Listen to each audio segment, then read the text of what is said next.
میں چاہوں گی کہ میں ڈاکٹر عین الرضا کی جانب بڑھوں، کیونکہ دیکھیں اگر ہم مولا علی کی اولاد کو دیکھیں تو ان کو تو ضرورت نہیں تھی نا اس چیز کی کہ انہیں نصیحت کی جائے، کیونکہ وہ تو خود ایک انسانیت کے لیے، کل کائنات کے لیے وہ خود ایک رہنمائی کا وہ راستہ ہے. تو کیا وجوہات تھیں ڈاکٹر صاحب؟ جی شکریہ آپ کا. مولا کائنات امیر المومنین حضرت علی علیہ الصلوۃ والسلام کی شخصیت ایک بھرپور شخصیت ہے. آج 21 رمضان ہے، بے شک ہم ان کے یوم شہادت کے موقع پر یہاں موجود ہیں. بالکل. لیکن جب ہم بات کرتے ہیں مولا کائنات کی تو ہم یہ دیکھتے ہیں کہ مولا علی علیہ السلام کے فضائل بھی بے شمار ہیں، بے شک بہت زیادہ ہیں، بے شک اور ان کے مصائب بھی کم نہیں ہیں. بے شک. آج کا دن تو خاص طور پہ ان کے مصائب کے حوالے سے ہم دیکھ رہے ہیں. بالکل. فضائل میں انتہا ہو گئی ہے یہ کہ ہر قدم پر کعبے میں آنے سے لے کر، میں ابھی اول تخلیق کی بات بھی وہ سب ہو چکی ہے 2 دن 3 دن پہلے.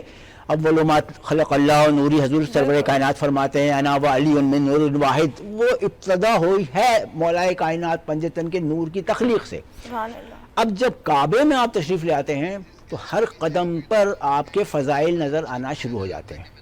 وہ سانپ والا واقعہ بھی بیان ہو چکا ہے. دیوار شق ہوئی ہے، جب آپ تشریف لائے ہیں تو فاطمہ بنت اسد اندر چلی گئیں اور دیوار مل گئی، اور یہ سب تاریخی واقعات بھی ہیں، عقائد میں بھی ہیں اور تاریخ میں بھی ہیں. بالکل.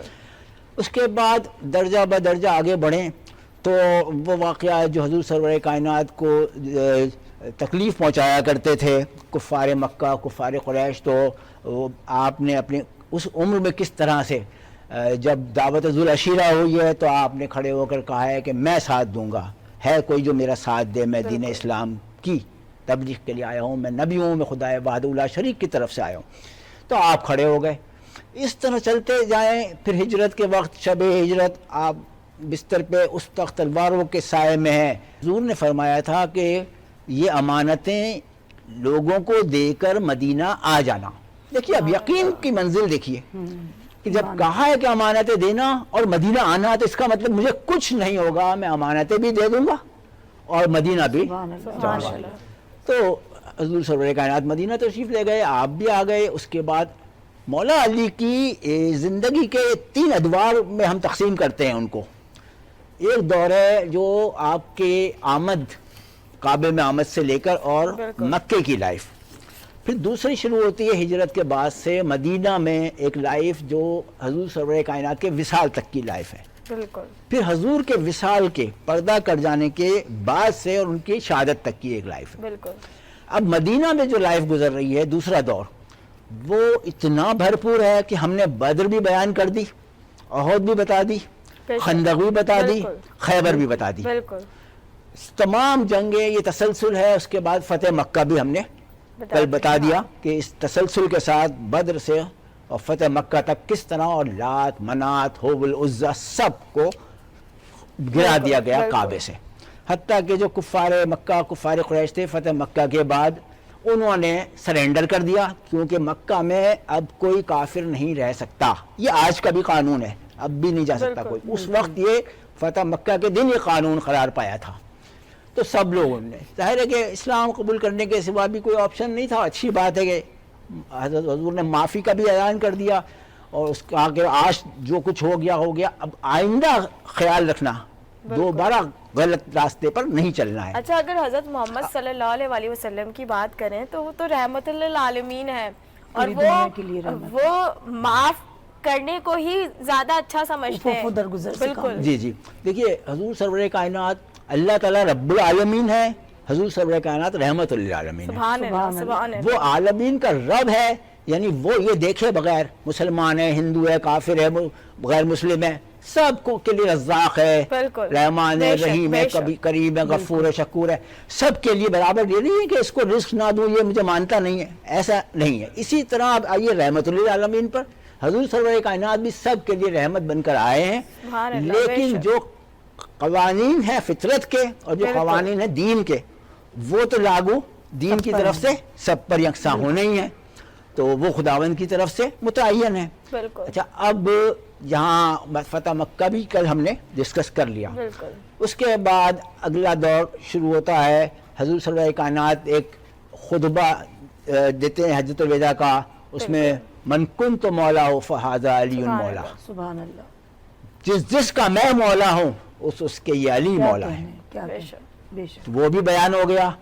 اب حضور سرور کائنات اس دنیا سے چلے جاتے ہیں تو ایک دور شروع ہوتا ہے. بالکل. حتیٰ کہ وہ جو لائف ہے حضور سرور کائنات کی بھی اور مولا کائنات کی بھی, وہ ٹوٹل نصیحتیں اور وصیتیں ہی ہیں. بالکل. بے شک. مسلسل چل رہی ہیں. بے شک. اب جو آپ بیان کر رہی ہیں نا وصیت اور نصیحت جو فرمائی تھی, اب آخر دور جب آتا ہے, تاکہ 19 تاریخ کی صبح فجر میں جب مسجد جاتے ہیں تو ابن ملجم اوندھا لیٹا ہوا ہے فین میں, اس کو اٹھاتے ہیں, اٹھو, اور جس کام دو سے آئے وہ کام کام کے کریں. لیے کہتے ہیں, ایک تو تم اس طرح نہیں لیٹا کرو الٹا, دوسرا کہتے ہیں کہ نماز پڑھو.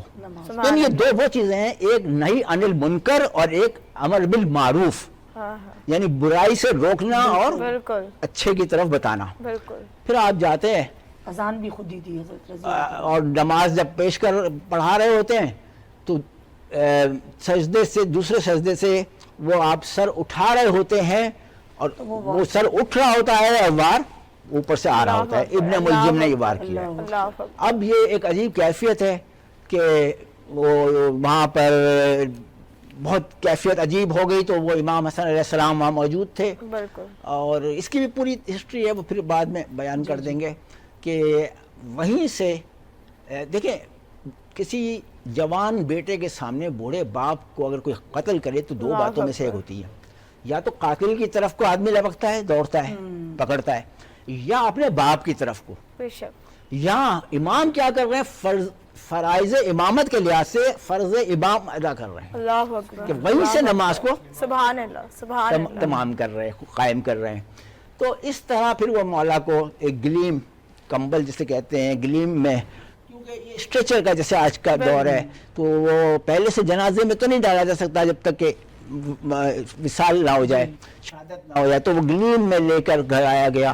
تو اب امام جو کچھ دن پہلے ہی سے عجیب کنڈیشن میں تھے, لوگوں کو باتیں کرتے تھے, لوگ کہتے تھے علی کس طرح سے بات کر رہے ہیں, علی کا وہ لہجہ نہیں ہے اب.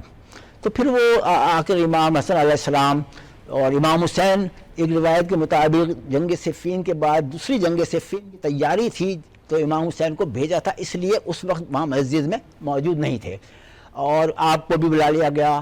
18 جوانان ان کے سامنے موجود, ان کی بیٹیاں موجود, جناب زینب, جناب ام کلثوم موجود, سب کی موجودگی میں آپ نے وصیت کی ہیں, اور اس میں زیادہ تر سب وہی باتیں ہیں جو اپنی لائف پیش کی ہے انہوں نے.